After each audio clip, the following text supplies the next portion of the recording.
Hey y'all, it's your girl 7 Years Wrestling Color Podcast right here on YouTube. Go ahead and thumbs up the video, subscribe, follow me on Pinterest and Instagram, turn on the bell for notifications. Let's get into it. I'm trying to keep these short and cute. Cause I could talk, and I don't be wanting to really dry my mouth out like that. So let's talk Dark Side of the Ring. Bash at the Beach.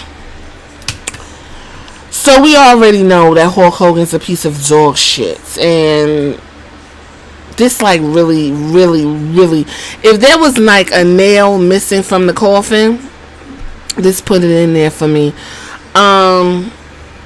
Vince Russo was head of writing for both WWE and WCW, and Eric Bischoff was sucking Hogan's ball. Wait, no, we didn't get to that yet. So I'm gonna give you the abridged version. So Vince Russo was writing what you all love called the Attitude Era, or what he coined Crash TV, which is essentially throwing everything at the wall and seeing what sticks, being as inflammatory and disrespectful as possible, because he understood his audience is full of a particular type of demographic that likes absolute garbage shit. No structure, just throw it. If it sticks, run with it. Got it. That elevated the Attitude Era.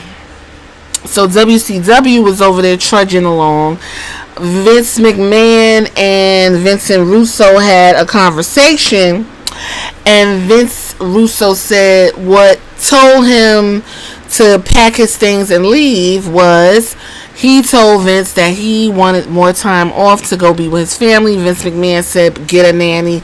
Vince Russo said, well, fuck you. No, thank you. He went on over to WCW, where he proceeded to write for them. Now, there was a pay-per-view called Bash at the Beach, and there was a guy named Hulk Hogan who had already defected and was mixing it up over on WCW TV. Eric Bischoff was over there writing and doing his thing. And what I found very interesting, and Jeff Jarrett said this as well. No, it wasn't Jeff Jarrett. It was the guy with the space in his teeth and the glasses. I forgot his name. He said this, and I said it as well. Why would you be so desperate as to sign a contract with a person who is not owner or has no stake in your company to give them all creative control? There was a clause in Hogan's contract that said he does not take pins that he doesn't like. Like, it was outrageous. Like, anyone who walks into a company with these demands would have been laughed out, but somehow Hulk Hogan got those demands because Eric Bischoff thought he was just that bankable. So, Bash at the Beach. Vince Russo comes into the writer's room. He says, this is what we're going to do. I'm going to put the belt on Booker T. Booker T's been here for a long time. It's time to give him his just due. Let's get it going. That's what Vince Russo said. Hulk Hogan and Eric Bischoff said, no, we're going to put the belt on Hogan, and we're going to keep rolling whatever bullshit they was rolling with Hogan. At the time, Jeff Jarrett had the belt. So Jeff Jarrett was to get pinned. Hulk Hogan was going to keep the belt. And I didn't hear where Booker T was factored in Eric Bischoff's and Hulk Hogan's plans. But Vince Russo was pushing for Booker T to become the WCW champion because he felt he deserved it. So, fast forward, time for Bash at the Beach. Essentially, Vincent Russo didn't get what he wanted because they came to a compromise that Booker T was going to get the championship somewhere down the line, and everything else, Jeff Jarrett was going to just fold. Hulk Hogan was going to win. Whoop, whoop, whoop. And I guess Vince Russo was going to make some type of announcement. So none of that happened. It all fell through. Vince Russo is pissed the fuck off. So what happens is Bash at the Beach takes place. Hulk Hogan's in the ring. Jeff Jarrett comes out. Well, Jeff Jarrett said he wasn't going to do it because he felt some kind of way. He comes from a wrestling dynasty. His family didn't pay about no wrestling. What he's about to do, he knew was going to ruin the business or put like a huge stain on it for decades to come. But he had a job to do. He was going to do it, and he was going to go about his business. So Hulk Hogan's in the ring. Jeff Jarrett comes out, lays in the middle of the ring. Hulk Hogan then he looks super confused. He puts his foot on Jeff Jarrett's chest. 1, 2, 3. He wins the championship. Jeff Jarrett gets up, rolls out the ring. You can see he's visibly enraged, and he walks off. Hulk Hogan's looking around, looking crazy. He took the belt, gave his speech, told Vince he was an asshole. Vince Russo, he's an asshole. You fucking it up. Why are you acting like this? Whoop, whoop, whoop. Everyone in the audience is confused. Don't know if it's real or fake. Hulk Hogan rolls out and he leaves. The Bash at the Beach goes on. Vince Russo then comes out with the belt, another belt, and he proceeds to basically bury Hulk Hogan, tell everyone what went on in the writer's room, says this is what I want. Hulk Hogan has a belt that doesn't fucking matter. I have the actual belt. We're gonna go ahead and sanction the match tonight against Jeff Jarrett and Booker T, and we gonna roll on. Fuck them. This is what I'm gonna do. I don't give a fuck who's mad about it. Everyone like in the wrestling business is like, oh man, he's really fucking up things. He's ruining everyone's life. Oh, everything's ruined. Whoop de whoop de whoop. Booker T goes on to win his championship. Jeff Jarrett feels some type of revelation. Alright, after all said and done, everybody's talking about it. Everybody's talking about it, and at the end of the day, everybody's like, this is what happened, fuck it.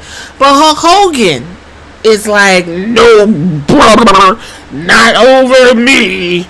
He goes and takes the WCW and Vince Russo to court for defamation of character. And I'm sitting here like, it's a scripted show. He's not talking about Hulk Hogan, the real, whatever his name, Bodella, whatever his name is, Larry. He's talking about Hulk Hogan. So how can it be a defamation of character if it's a scripted TV show? Either way, in the end, this is really was basically the complete and utter crumble of WCW after this whole fracas. Hulk Hogan got paid, according to Eric Bischoff, about 6 figures. He ended up getting out his contract and going off into the sunset. WCW continued to trudge until Vince McMahon bought it, and the rest is history. Eric Bischoff's the way he represented himself was awful. He looked like, for lack of a better word, a bitch. Vince Russo represented himself, I believe, everything that came out of his mouth. He didn't stutter. He wasn't confused. Eric is sitting there like, I don't remember that. Well, that's not how I remember it. Now, I don't know it. Okay, what the fuck do you remember? Because something happened, dummy. And you gave this man all this fucking power, and he fucked y'all over. In the end, everybody got fucked up except for fucking Hulk Hogan. He walked away with more money. And Booker T kind of got lost in the shuffle. Somebody made the comment, well, you know, wrestling's not really nice to black people, so this would have been real great for the industry and sent the message that we're inclusive, you know, because black people always got to fight. And the fact that Hulk Hogan refused to even go along with something so fucking simple says a lot about Hulk Hogan that we didn't know, that we know now, since the whole cheat on your wife and your daughter's fucking black guys and you are racist because you admitted it on tape.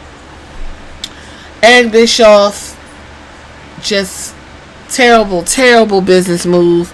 And the fact that he's so emotional and he speaks as if he knows every fucking thing, and if he feels like he could work for the promotion and talk shit about it and be shocked when they kick him in the ass.